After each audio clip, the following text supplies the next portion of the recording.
Night சாப்பாடு சிட்டிலனா வந்து மெட்ராஸில் கொஞ்சம் மெயின் ஏரியாலலாம் என்ன பண்ணுவாங்கன்னா 11 மணிக்கு 10:30 மணிக்கெலாம் சமைச்சி சாப்பிட்ருக்குறாங்க. நம்ம சொந்தக்காரங்க நிறைய பேர் சிட்டிலாம் இருக்கிறாங்க. அதனால் ஆனால் நம்ம வீட்டிலலாம் கிராமத்துலலாம் பார்த்திங்கன்னா 7 மணிக்கெலாம் சமையல் முடிஞ்சு சாப்பிட்டு முடிஞ்சு 8 மணிக்கெலாம் நாங்கள் தூங்கிடுவோம். அதே மாதிரி தான் நானும் ஹவுஸ் ஒய்ஃபாக வீட்டில் இருக்கும் போது அப்படியே தான் வந்து பழக்கப்படுத்தி இருந்தேன். ஆனால் இப்போலாம் வந்து பார்த்திங்கன்னா தலைகீழ நின்னாலும் நான் கிச்சனுக்கு போகிறதே 8:30 தான்.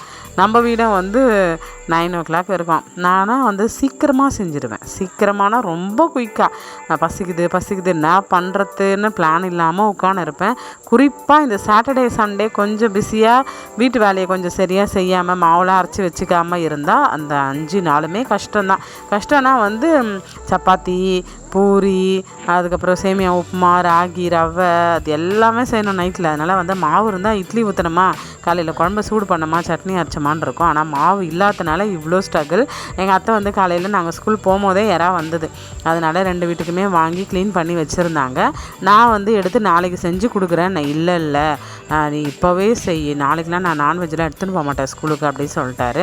அதனால் சப்பாத்தியும் எறா கிரேவி. நம்ம வீட்டில் வந்து குழம்பு மிளகாத்தூள், மஞ்சத்தூள், உப்பு மட்டும்தான், இஞ்சி பூண்டு பேஸ்ட்டு, தக்காளி வெங்காயம், கருவேப்பிலை, கொத்தமல்லி அவ்வளோதான்.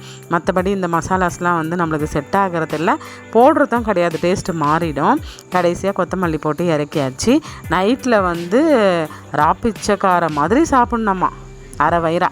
ஆனால் நம்ம வீட்டில் வந்து பார்த்திங்கன்னா நான் அப்போவே சொன்னேன், பிரியாணி பசங்க சாப்பிட்றேன்னு சொல்கிறாங்க, இட்லி உண்டாச்சு சூடு பண்ணிடுறேன்ட்டு. இல்லை பிரியாணிலாம் வேணாம், சப்பாத்தி தான் வேணும்னு சொல்லிவிட்டு சப்பாத்தியும் கிரேவியும் கொடுத்ததுக்கு அப்புறம் ஒரு 5 நிமிஷம் தட்டு கழுவாமல் 3 பேரும் உட்காந்துக்கிறாங்க. என்னங்கன்னு கேட்டால், பிரியாணி கொஞ்சம் சூடு பண்ணி சாப்பிடலாம், நல்லா தான் இருக்கும் அப்படின்ட்டு. இப்போ வந்தது பாரு ஒரு கோவம்.